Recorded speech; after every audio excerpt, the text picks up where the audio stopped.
말하면 북한은 수령 중심의 일심단결된 정치 사상 강국이라고 그들 자체가 큰소리치고 있어요. 그러면 이것이 도대체 무슨 말이냐? 수령 중심의 일심단결, 이것은 무슨 말이냐 하면요, 북한에서는요 출생해서부터, 다시 말해서 나서 죽을 때까지 직위 고하를 불문하고 당에서 하라는 대로 하고, 당에서 주는 것을 먹고, 당에서 주는 것을 입고, 당에서 주는 것을 쓰고 살아야 합니다. 그 과정을 통해서 수령의 사상으로 세뇌돼 가지고 수령을 위해서 일생을 살다가 죽어야 되는 것입니다. 이것이 북한이 말하는 수령 중심의 일심단결입니다. 김일성이는 일찍이 김정일을 후배자로 내세우면서 김정일에게 한 말이 있어요. 뭐라고 말했는가 하면요, 호랑이도 배가 부르면 옆에 있는 짐승을 잡아먹지 않는다.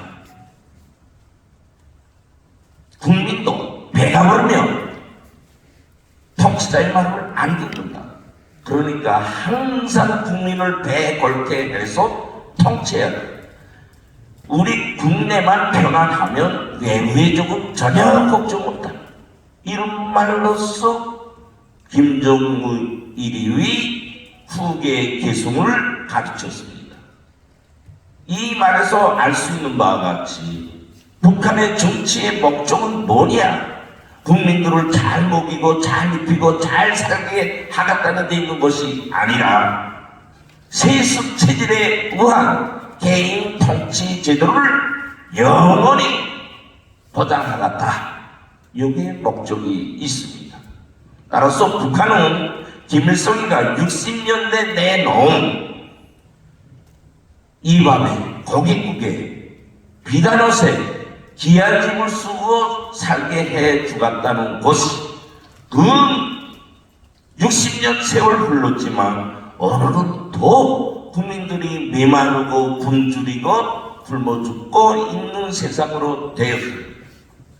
오늘 북한 노동당은 김정은의 세습 체제를 위해서 무슨 보호를 내걸고 통치하고 있느냐? 백두에서 개척된 주체의 혁명 이역을 대로이어 계승하자 라는 구호로서 국민들을 기만해가지고 김정은의 세습 체제를 보장하고 있어요. 우리가 잘 알아야 되는 것은 오늘 북한은 사회주의 공산주의 이념도 아닌 통치자의 이념으로 변화된 개인의 나라로 되었습니다. 이 말은 다시 말해서 뭐냐? 북한에서는 이미 역사교육, 민족교육 다 사라졌습니다. 무슨 교육만 있냐? 수령교육, 수령의 사상, 수령의 혁명 역사만 가르치는 교육이 되어 있습니다. 따라서 유치원교육으로부터 고등교육 교원까지 사회에 나와서 모두 성원들, 당원 근로자들에게 오직 수령의 사상으로 수령의 혁명 역사만 가르치고 있습니다. 아마도 세계에 그 어느 나라도 북한과 같은 정치하는 나라는 없습니다. 우리가 아는 것처럼 앞에서 수령 중심의 일심단결된 국가라고 하지만 주체의 사상을 가지고 주체인 나라라고 하지만 북한 국민들처럼 자주적 의식이 없고 창조적 의식이 없고 자유의 존재가 말살된 국민은 세계 그 어느 나라에도 없습니다. 오늘 김정은은 북한 국가라는 나라를 현대판 노예사회, 원시사회로 만들었고 모든 국민을 자기의 종으로 만들어 놓고 통치하고 있습니다. 자유를 기준히 여기고 인권을 기준히 여기는 현 세계 추세에서 과연 저런 북한이라는 나라가 존재할 수 있냐? 통치자 김정은 이 땅에서 살게 해야 되냐? 그 한 놈을 없애가지고 2천만 남는 북한 동포들을 자유의 인권의 권리를 보장해줘야 되냐 하는 아주 심각한 직면에 처하고 있습니다. 오늘날 김정은은 이렇게 북한 국민들을 정신적 불구자로 만들어 가지고 자기 통치 밑에 우리 대한민국을 최대로 위협하고 있어요. 어떻게 위협하고 있냐? 지금 다 아시는 것처럼 ICBM 핵무력화 해가지고 우리 대한민국 국가와 국민에게는 물론 세계 평화의 화근으로서 저렇게 발악을 하고 있습니다. 그러면 과연 김정은이가 어떤 담찬 생각을 가지고 저러고 있냐? 저는 그렇게 평가합니다. 저 김정은이가 하는 짓은 우리가 보는 것처럼 힘이 강하고 자기의 앞으로의 미래의 전략이 확고해서 저런 짓이 아니에요. 지금 김정은은요, 극단의 불안감, 압박감에 시달리고 있습니다. 매일 술 먹고 잠 못 자고 병에 걸려 있어요. 사실 지금 김정은이 한테는 출구 전략이 안 보입니다. 저것이 강한 것처럼 보이지만요, 아니, 저 ICBM을 쏘고 지금 뭐 SLBM 잠수함에서 발사하고 계속 요즘에 저거 탄도미사일도 쏘고 하지만 거기에 첫 번째 주되는 목적은 뭐냐? 우리 대한민국 국민들의 사상을 와해시키고 분열시키고 불안에 떨게 하기 위한 것이 최종적으로 뭐냐? 남조선 통일을 위한 데 있습니다. 적한 통일을 위한 데 있어요, 지금. 그래서 저러고 있어요. 그게 무슨 말인가 하면요, 우리 국민들은요, 저렇게 북한에서 핵국가를 치면 좌파는 전쟁이냐 평화냐, 평화가 귀중하냐 전쟁이 좋냐, 살갈 줄까, 너희 보수 정부가 북한의 정세를 악화시키라 하니까 김정은이가 저런다. 제발 평화 모드로 가라. 응? 국민들에게 그런 역선전을 합니다. 다시 말해서 좌파에게 선전선동의 빌미를 주는 것이에요. 그래서 지금 저 김정은이는 저런 발악을 하고 있는 거예요. 발악. 저게 지금 뭐 ICBM이나 탄도미사일이나 수량이 많지 않습니다. 사실 저거요, 한 달만 저러면 북한에요 발사할 몇 개 남지도 않는 그런 상태예요. 응?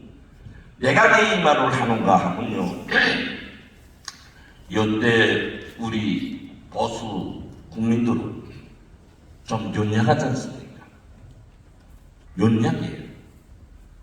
좌파들은요, 북한의 지도 밑에 교양대로 육성대로 조직을 구축했기 때문에 북한 체질을 따라왔어요. 그걸 따라하니까 좌파의 공세에 자꾸 피난답니다. 피난. 그걸 북한은 잘 압니다. 그래서 북한이 저짓하는 거예요. 다시 말해서 우리는 북한이 하는 짓에 절대로 겁을 먹어서는 안 된다, 그 말이죠. 우리는 절대 핵 공갈에 핵 공포증을 가지면 안 된다고 해요.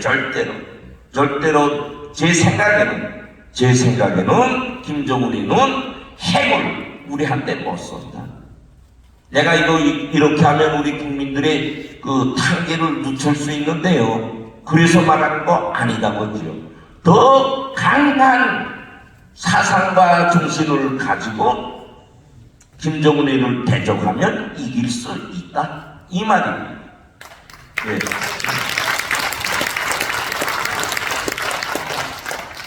오늘 사실 북한은 우리들이 생각하는 것보다 국민들은요, 저 원시 살 때 사람들보다 더 못합니다.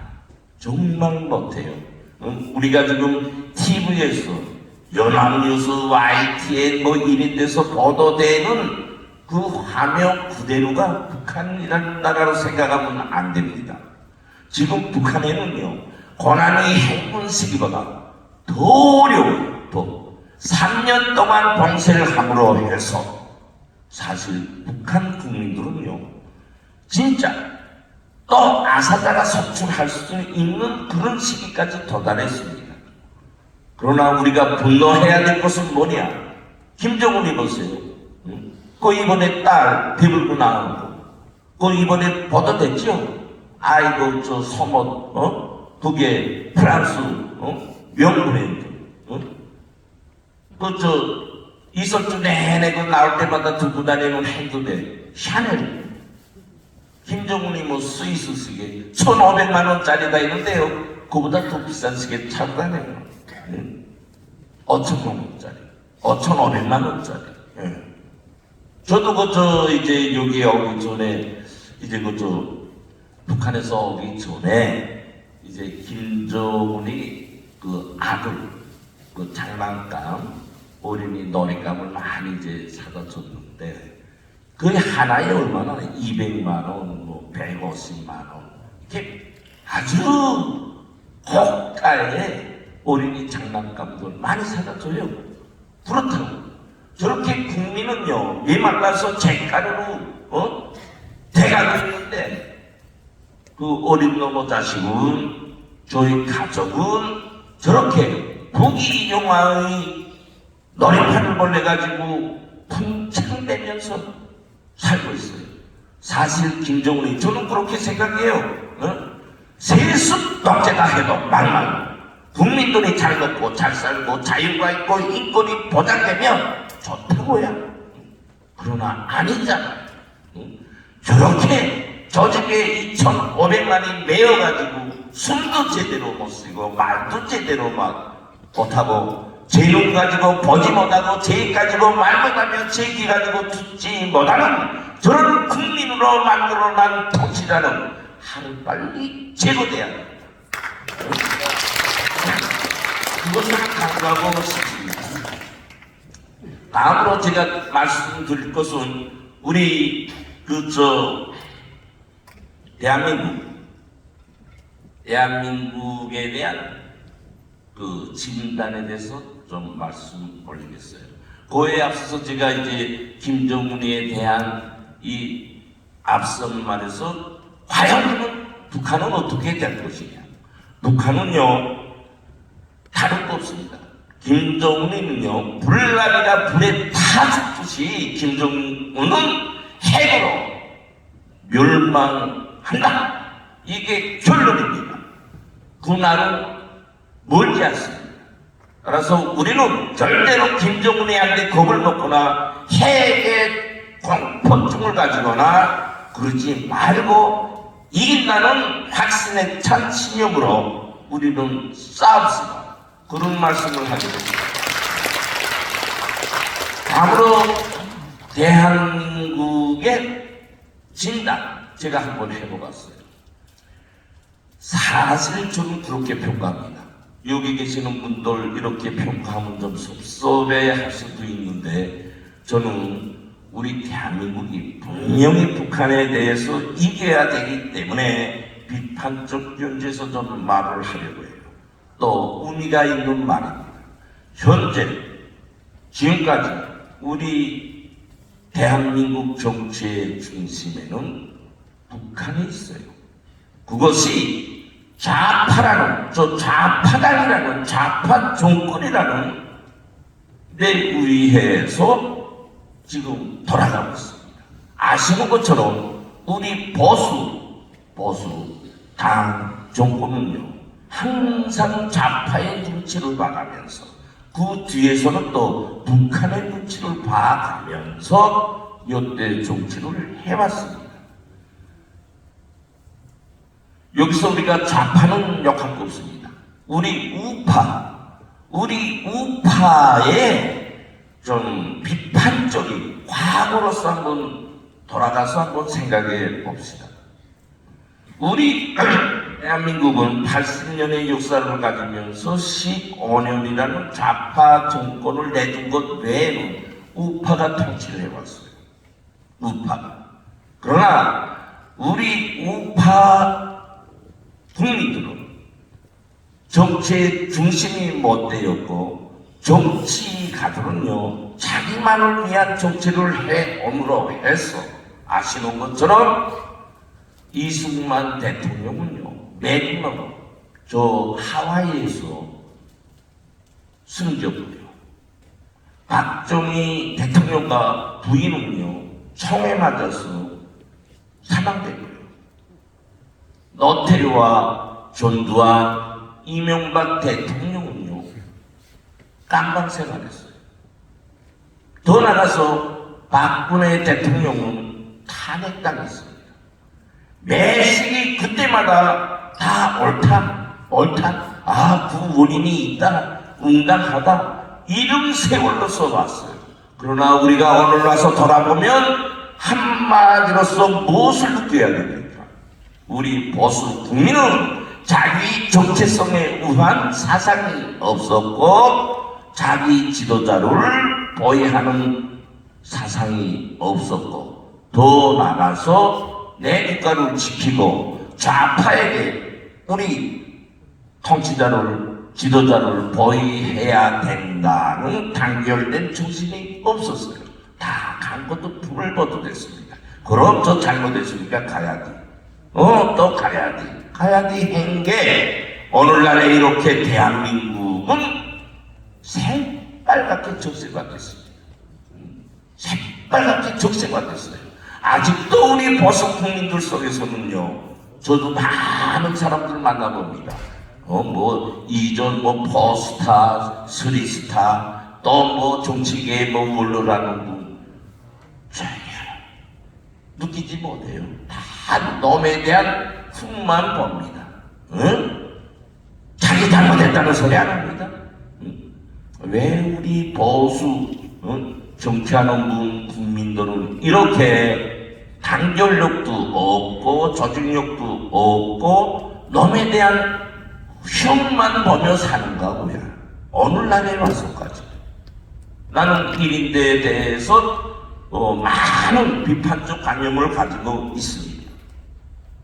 한마디로 오늘 우리 대한민국은 북한에 의해서 완전히 족화되어 있다.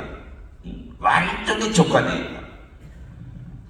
저는 이미 전에 BBC 방송에 나가서 청와대 간첩이 있다는 것을 세상에 처음으로 공개했습니다. 가장 슬픈 건 뭐냐? 그걸 공개하니까 청와대나 국정원에서는 저보고 고지설이라고 하고 그 다음에 민주당의 국회의원은 저보고 정신 나간 사람이라고 TV에 나와서 비판했어요. 그런데요, 가장 섭섭한 게 뭐냐? 우리 보수의 정치, 보수의 국민, 어느 누구 하나도 저를 지지해서 반응하는 사람 한 명도 없더라고요. 정말 씁쓸하더라고요.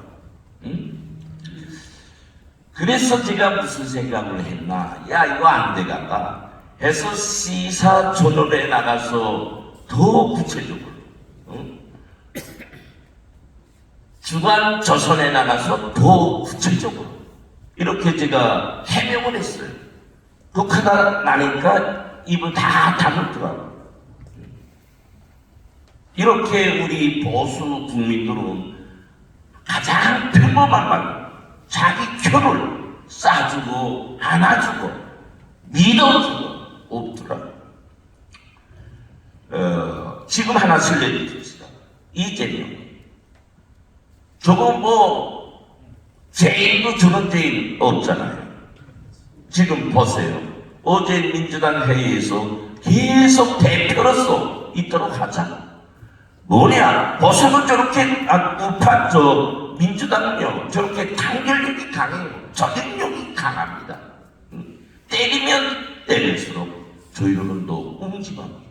그러나 우리 우파는요 만약 저렇게 됐다면요 벌써 던져주고 말아요. 너 때문에 우리 당 망한다. 벽 떨어진다. 빨리 가라. 빨리 가라. 불단하니까 우리 대한민국에서 정치의 중심이 앞에서 제가 말한 것처럼 북한이 있고 그 밑에는 좌파가 있는 거예요. 한번 좌파가 왜 저렇게 조직력과 단결력을 가지고 있을까? 이것은요, 북한에 의해서 지도되고 양육되고 있기 때문에 좋습니다. 북한은요, 군 80년간 언제 한 번 쉬지 않고 악착하고 꾼질기게 적화 공작을 해오고 있어요. 우리 여러분들이 생각하는 것처럼 그렇지 않습니다. 아마 우리 보수 국민들 속에서도 제가 청와대에 간첩이 있다고 하니까 저 무슨 미친 소리 한다고 그랬을 겁니다. 이번에 청와대 이전도 그 중심에는 저희가 있었어요. 제가 꼭 이전해야 됩니다. 그렇다고 뭐 우리 보수 정치하는 저 당에서 나 언제 한번 잔금 뛰더라 줍니까? 안 뜨더라줘요.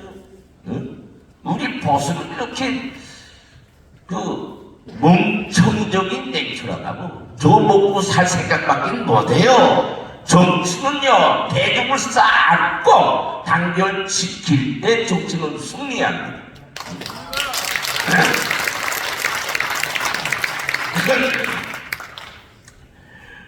지금 우리 대한민국에는 제가 여러 번 말씀한 것처럼 해방돼서부터 지금까지 북한 정부기관에는요 약 15만 명의 간첩을 파견한 것으로 기록되어 있습니다.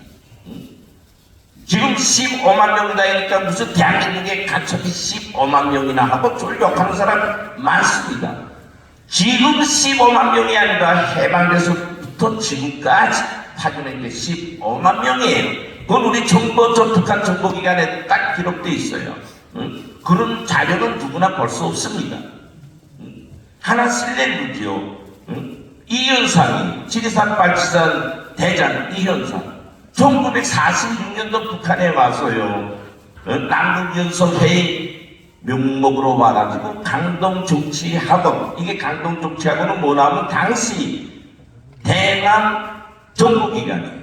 거기서 간첩 교육을 받고 나왔습니다. 그 해만 해도 약 3,000명의 간첩이 우리 대한민국에 파견됐어요. 왜? 6.25 전쟁 준비를 위해서. 다시 말해서 우리 대한민국의 적화 공작은 어제 오늘날이 아니라 해방돼서부터 시작됐어요. 언제부터 정확히? 박헌용이 변절로부터 시작된 대남 적화 공작은 오늘날에 제가 100번 말하지만 청와대, 국정원, 국방부, 국회 할 것 없이 국가의 주요 요청기관에는 간첩들이 다 숨어져 있어요. 아직도 못 믿지요. 제 말을 꼭 믿어야 돼요. 믿어야 돼요. 제가 실례로 믿겠어요. 2006년 5월에 대한민국의 간첩 파견을 우리가 중단했습니다. 내가 북한에 있을 때. 이게 무슨 말이에요? 이제처럼 주요 요청기관에 다 이런 간첩을 침투시켰기 때문에 더 침투시킬 필요가 없다고 해요. 그래서 중단했다는데요. 중단했다는데 이 정도로 간첩이 많이 배겨 있어요. 다시 2012년 7월에 다시 김정은의 지시로 간첩을 또 침투시켰습니다. 그런데 거기에다가 아시는 것처럼 지금 보세요. 제주 간첩단 사건, 충북 동지의 간첩단 사건, 민노총 간첩단 사건, 뭐 간첩 사건이 수술이 계속 지금 나오고 있죠. 윤석열 대통령님께서요 이틀 전인가 주요 강요들에게 이게 우리나라에 무슨 놈의 간첩이 이렇게 많냐 하고 놀란다고 했잖아요. 보십시오. 제 말이 거짓이냐 사실이냐. 사실이라는데요. 사실이라는데 내가 생동한 실례 하나 떠들어 주겠습니다. 2006년도에 우리 국방부 합참의 주요 군사 기밀을 가져왔어요. 간첩을 통해서 여기에 우리 흡수된 대한민국 국민한테서 그 자료를 빼앗습니다. 평택 군사기지 비밀을 또 빼왔어요. 얼마 줬냐? 한 건에 15,000달러 줬어요. 15,000달러. 그러니까 그런 기밀도 쉽게 온다고 지금. 그 사람 영웅됐다고. 내가 그 지휘했어요. 그 사람을. 난 이런 말 하면 자꾸 너무 죄가 상승되기 때문에 좀 꼴찌에서 말 좀 못하면 하는데요. 그러나 그거는 제가 다 고백하고 그런 거예요. 왜 이 말을 하냐? 우리 보수 국민들은요, 무슨 말을 하면 믿지 않더라고요. 우울감에 빠져가지고. 좀 거짓나라 한데 말이야. 우리 대한민국이 그럴 수 있냐? 좀 미친 소리 한다고. 다 그렇게 하고 네 발 펴고 잠자고 있다고 말이에요. 사실은 그렇지 않습니다. 한 주일에 한 번씩 우리 대한민국의 주요 정보 자료가 북한 정찰총국으로 이메일을 통해서 날아와요. 그 아이디는요, 북한 아이디 번호가 아니라 미국, 주로 한국과 친한 자본주의 나라 국가의 아이디를 써서 보내줍니다.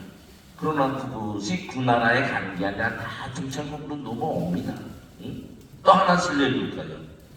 우리 대한민국에서 발행되는 모든 출판물들, 뭐 조선일보, 중앙일보, 한겨레, 마음 두는 언론 출판물들은요, 한 주일 후에는 다 북한으로 들어옵니다. 다 북한으로 들어와요. 한 주일 후면. 지금도 가고 있고요. 북한에 이제 조선노동당 3.14 연락소로 있는데요. 그 이전 정찰총국 3.14 연락소가 됐습니다. 거기에는요, 해방돼서부터 현여 시점까지 우리 대한민국의 인물로부터 정치 정세로부터 역사로부터 정보적 차원에서요, 산더미같이 쌓여 있습니다. 자료가 되어 있어요.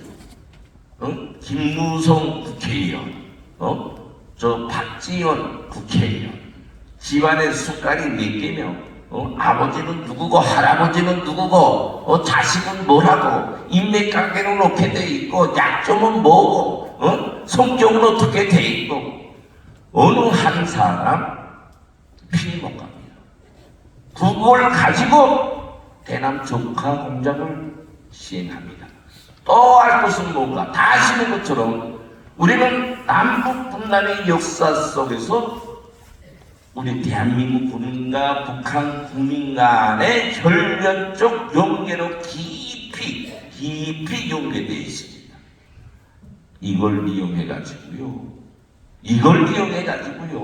대한민국 국민들이 북한에 간첩질 하는 사람이 너무 많아요. 너무 많습니다. 내가 매일 말하는 것처럼 우리 여기 목사님들 많이 오셨는데 우리 정경의 간첩이 얼마나 많은지 압니까? 네? 저 혼소리 하지 않아요. 절대 혼소리 하지 않습니다. 우리 여기 오신 분들 또 제 방송을 통해서 듣고 있는 대한민국 국민들 제 말을 꼭 믿어야 됩니다. 꼭 믿어야 돼요. 오늘날의 우리 대한민국의 역사를 보면요 정말 저도 감탄합니다. 저도 북한에서 오기 전에 세계 뭐 한다 하는 나라들은 다 가봤고 거기 가서 살기도 했고 뭐 특권과 특혜를 가지고 정말 많은 국가들을 제가 관찰했어요. 그런데 제가 대한민국에 와서 지금 살면서 하루 느끼는 게 뭐냐? 야, 정말 우리 대한민국 살기 좋고 참 좋은 나라다. 응? 사람들이 그 자유의 가치가 풍만하고 물질적인 수요가 풍만하고 그렇다고 뭐 사소한 걱정이 없겠습니까? 그걸 중심에 놓고가 아니라 이렇게 우리 대한민국은 누구나 살기 좀 참 좋은 나라라는 걸 저는 깊이 있게 느끼고 있는 사람이에요. 그런데 오늘날의 대한민국이 제가 앞에서 말한 것처럼 이렇게 된 원인이 있습니다. 우리 대한민국이 오늘날에 세계 경제 10위권에 들어서고 군사력은 세계 6위권에 들어서고 국민들이 물질, 문화, 생활은 최상위권이에요. 그런데 이 맛을 보는 기간은요, 아시는 것처럼 90년대부터입니다. 30년 조금 지나는 기간에 이런 물질적 부에 취해가지고 사상이라는 국가 정체성에 준한 사상이라는 걸 다 잊어먹고 살고 있는 거예요. 제가 진단할 때 말입니다. 다시 말해서 물질만능주의, 극단적 개인이기주의에 빠져서 살고 있는 거예요. 이것이 우리 보수가 오늘처럼 된 근본 원인이라고 보고 있습니다. 한마디로 뭐냐? 우리 국가 정체성에 의한 사상적 양식을 못 가지고 산다고 해요. 따라서 우리 보수 정치인들은 우리 보수 국민들, 대한민국 국민들을 향해서도 갖고요, 자라나는 세대들에게 사상정신 교양이라고는 전혀 하지 않았습니다. 청년들은 국가의 미래를 책임집니다. 이렇게 되다 보니까 오늘 자라나는 세대들은 잘 살고 잘 먹고 향유하는 것이 만능으로 생각하고 있어요. 이것이 오늘 우리 대한민국이 앞으로 융성 번영하는데 가장 큰 걸림돌이라고 저는 보고 있습니다.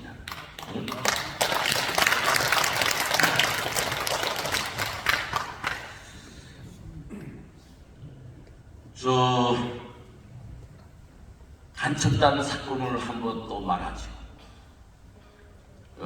오늘 뉴스에 나왔어요. 오늘 뉴스에.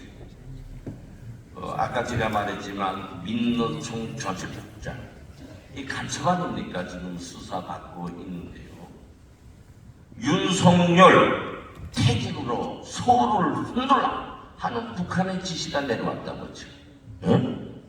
저는 이미 전에 작년에 우리 이정 교수님하고 너와라 방송에 나가서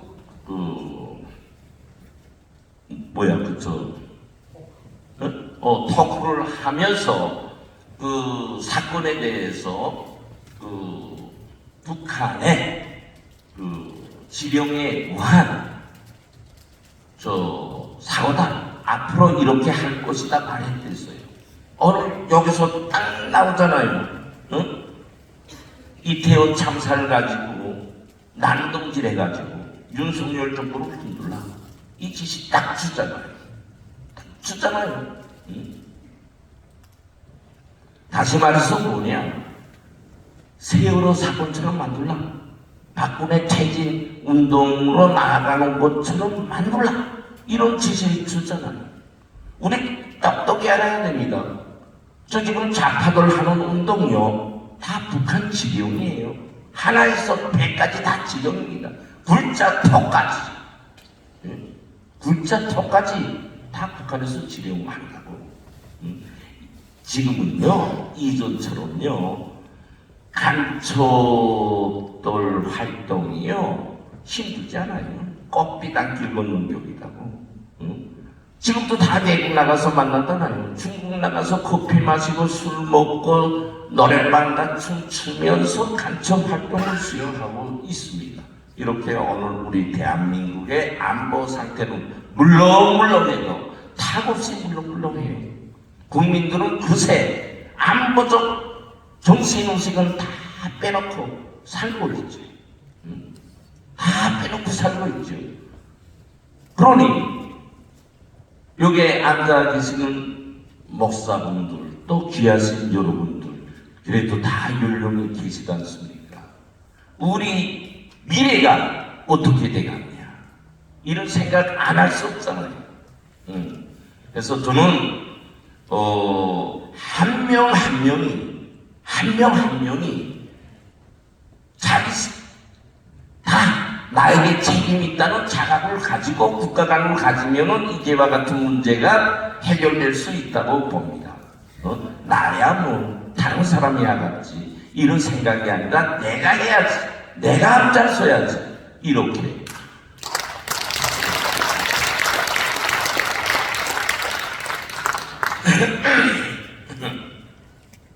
오늘 우리 대한민국에서는요, 그래서 간첩들이요, 저 우리 대한민국 국민들 간첩으로 흡수된 사람은 더 많을 것 없고 거기에 동조되는 사람들까지도요, 간첩 활동을 꿀 먹듯이 달게 생각하고 있어요. 아무런 걱정 없이. 잡혀가도 그만, 안 잡혀가도 그만. 지금 그렇게 돼 있어요. 그러니까 간첩 활동이 점점 활발하게 진행됩니다. 활발하게. 그래서 한마디로 말해서 오늘 우리 대한민국은 어떻게 진단할 수 있냐? 어떻게 진단할 수 있나 하면요, 우리의 보수의 색채가 무너질 대로 무너진 북한의 정치의 중심에 서 있는 무서운 나라로 돼가고 있다. 이렇게 저는 결론하고 있습니다. 빨리 우리는 제 본심을 되찾고 정신을 되찾아서 쓰러져가는 우리 대한민국을 다시 살려야 한다. 이겁니다. 이러기 위해서는 내 각자가 투사가 되고 영웅이 돼서 우리 국가를 살리자 하는 정신으로 제 가족부터, 제 친지부터, 조직부터 만들어 나가야 되겠다는 말씀을 올리게 됩니다.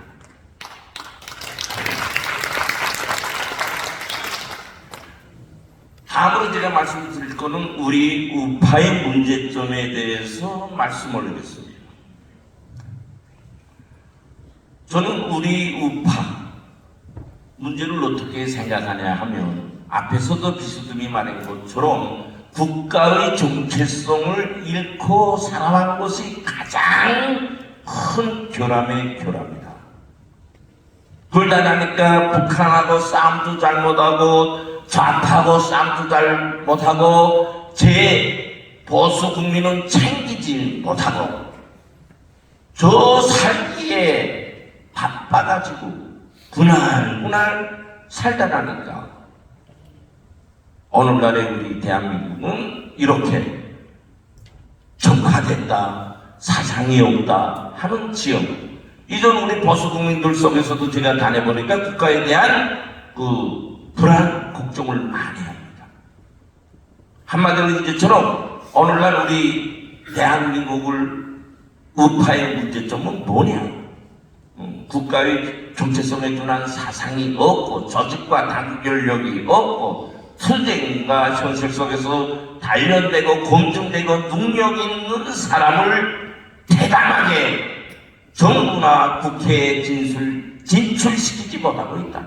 우리 보수 국민성의 정통성을 가진 그런 사람들의 자손을 우리 대한민국의 골간으로 육성하고 앉히지 못하고 있다.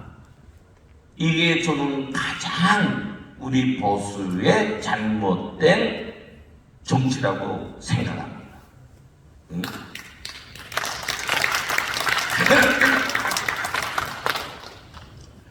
그러면 앞으로 어떻게 해야 될 것인가?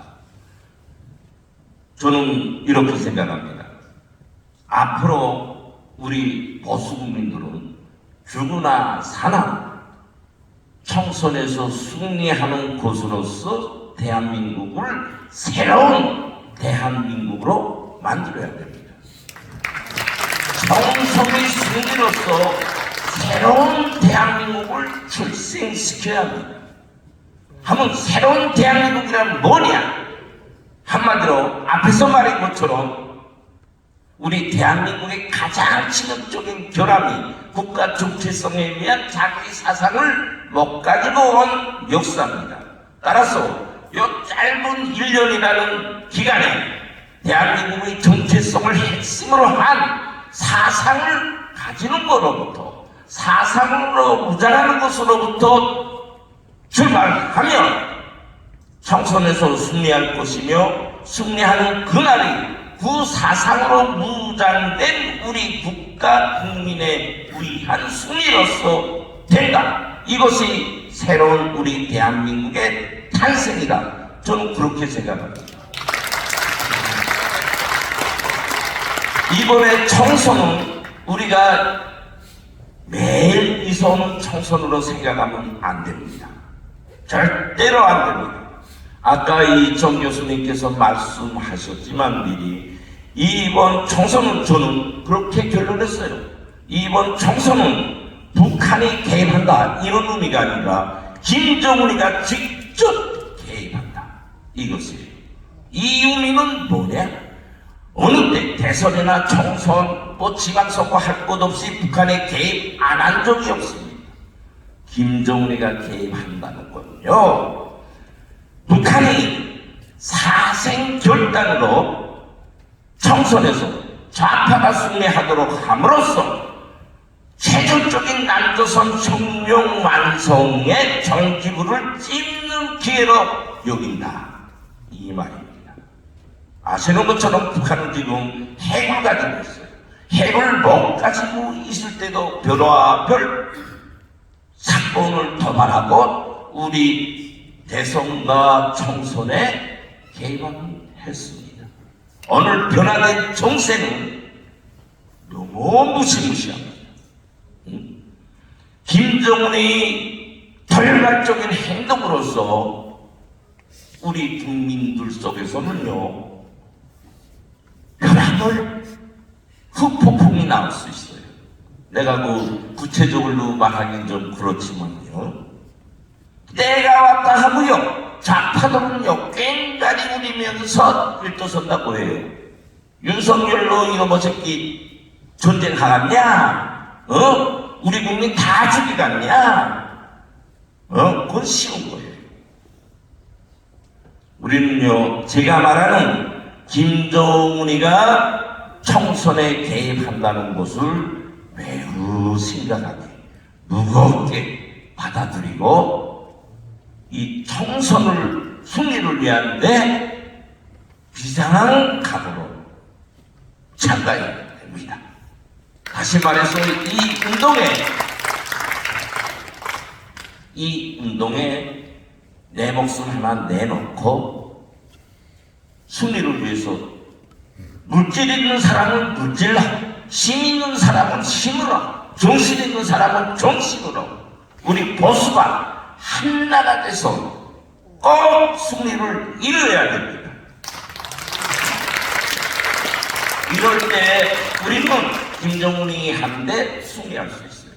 만약 총선에서 패배하면요, 그날이 윤석열 대통령 탄핵으로, 대선에서는 좌파가 질 것이고 1년 내로는 북한이 사회주의 혁명의 정적 승리라고 하는 세습체제의 완성이라고 하는 남조선 해방을 이루는 날이 될 것입니다. 우리는 절대로 김정은의 노예가 될 수 없고 북핵의 노예가 될 수 없어요. 우리 국민은 죽으나 살아 자유를 위해서, 인권을 위해서, 자유민주주의 체제의 융성 번영을 위해서 이 싸움에서 승리해야 됩니다. 꼭 승리해야 됩니다.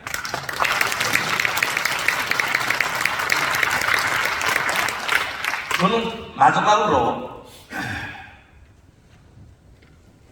윤석열 대통령의 성공, 곧 자유통일로 가는 길입니다. 그래서 한결같이 윤석열 정부가 성공할 수 있도록 모든 교회는 교회, 보수 단체들이면 단체들에서 서로 공유하고 결합하고 단결해야 된다. 이것입니다.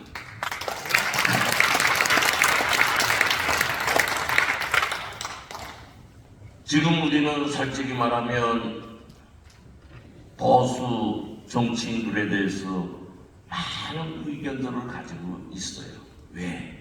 보수 정치인들이 국가관이 없고 자기만을 위한 삶의 물로 살기 때문입니다. 이번에 총선에서는요, 그런 사람 필요 없어요. 힘들게 승리하는 총선, 대개 국회의원들이 앞에서 말한 그런 정신을 가진 사람들로 국회의원이 될 때 그 총선 승리의 힘이 발휘될 수 있습니다. 또 못없이 국회의원들을 지금처럼 해주면 또 도로매기가 돼요. 우리가 피 흘리면서 땀 흘리면서 총선 승리를 이룩했는데 결과는 똑똑지 못한 정치인들이 또 등용됨으로 해서 지금과 같은 또 쓰라린 아픔을 당할 수 있다. 그 말입니다. 그래서 이번 총선 과정을 통해서 지금까지 우리 국민이 그 자주권을 가진 국가의 주인으로서 살아왔다고 하지만 아시는 것처럼 그렇지 못해요. 이번 총선 과정을 통해서 실질로 자유민주주의 체제의 국민답게 자기의 권리를 갖고 정치인들이 고개 굴복해서 국민의 모습으로 살아가도록 하는 그런 새 시대를 우리들 자신이 주인이 돼서 만들어야 합니다. 이것이 참다운 자유민주주의 체제의 국가의 본성이고 우리 국민들의 그 자존심입니다. 꼭 그렇게 해주시면 대단히 감사하겠습니다. 다시 한번 먼 길에 수고스럽게 오신 여러분들께 큰 인사를 올립니다. 감사합니다.